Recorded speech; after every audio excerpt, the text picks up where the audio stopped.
Shalom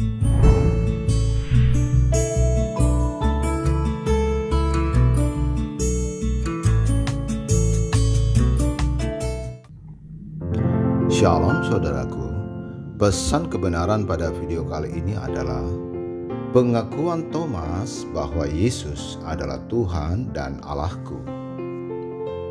Saudara, siapakah sesungguhnya Thomas, murid Tuhan Yesus itu? Nah, kita bisa mengetahui bahwa Thomas itu artinya kembar, merupakan bentuk Yunani Thoma dari kata bahasa Aram atau Ibrani, Thoam.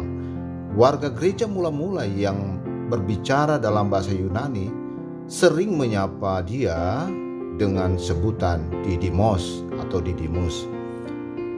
Ketika Tuhan Yesus memanggil murid-muridnya, kita bisa baca dari Injil Matius pasal yang ke-10 ayat 1 sampai dengan 4. Nah, di dalamnya juga ada Thomas.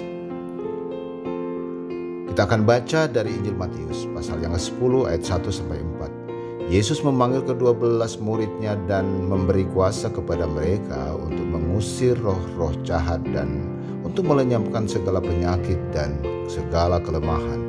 Inilah nama ke-12 rasul itu. Pertama Simon yang disebut Petrus dan Andreas saudaranya, dan Yakobus anak Zebedeus dan Yohanes saudaranya, Filipus dan Bartolomeus, Thomas dan Matius pemungut cukai, Yakobus anak Alfeus dan Tadeus, Simon orang Zelot dan Yudas Iskariot yang mengkhianati dia.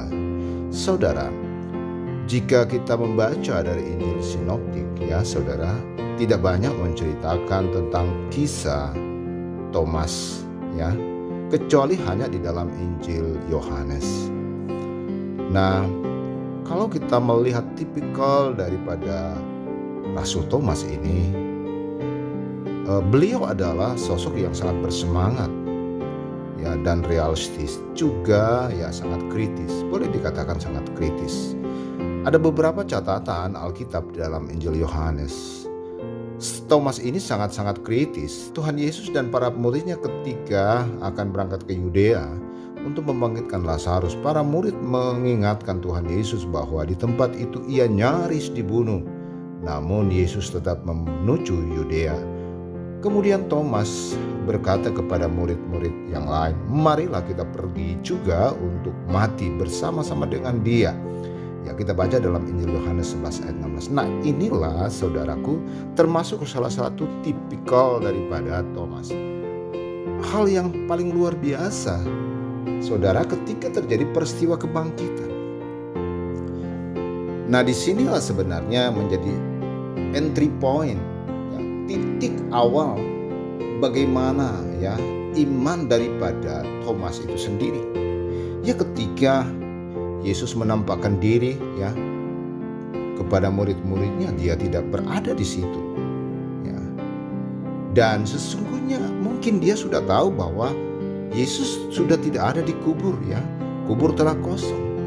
Tetapi ya sekali lagi sosok yang sangat kritis ini ingin membuktikan apakah benar Yesus telah bangkit. Nah, saudaraku, kalau kita membaca dari Injil Yohanes pasal yang ke-20 ayat 24 sampai 29, Tuhan Yesus menampakkan diri kepada Thomas dan murid-muridnya. Ini sesungguhnya merespon apa yang dikatakan oleh Thomas. Ya, saya ingin membutuhkan bukti ya. Thomas ingin membuktikan bukti itu sendiri. Kita baca dari Injil Yohanes pasal 20 ayat 27 sampai 28. Kemudian ia berkata kepada Thomas, "Taruhlah jarimu di sini dan lihatlah tanganku. Ulurkanlah tanganmu dan cucukkanlah dalam lambungku, dan jangan engkau tidak percaya lagi, melainkan percayalah." Ya, pada saat Yesus menampakkan diri kepada Thomas dan ke-12 murid itu, ya. Dan perhatikan bagaimana respon Thomas kepada Yesus. Dia berkata, "Ya Tuhanku dan Allahku." Artinya bahwa Thomas sungguh-sungguh memahami bahwa Yesus sesungguhnya yang dia imani, yang dia percaya selaku seorang guru, rabi, sesungguhnya dia adalah Tuhan. Itu yang menjadi hal yang penting harus kita pahami. Nah, saudara-saudaraku, kesaksian Thomas sesungguhnya mau mengatakan kepada saya dan saudara bahwa Yesus adalah Tuhan dan Allah. Sosok yang sangat realistis, kritis, ya, dan bersemangat. Akhirnya dia percaya bahwa Yesus adalah Tuhan dan Allah, dan itulah iman kita. Saudaraku, demikianlah pesan kebenaran pada video kali ini. Tuhan Yesus memberkati. Amin.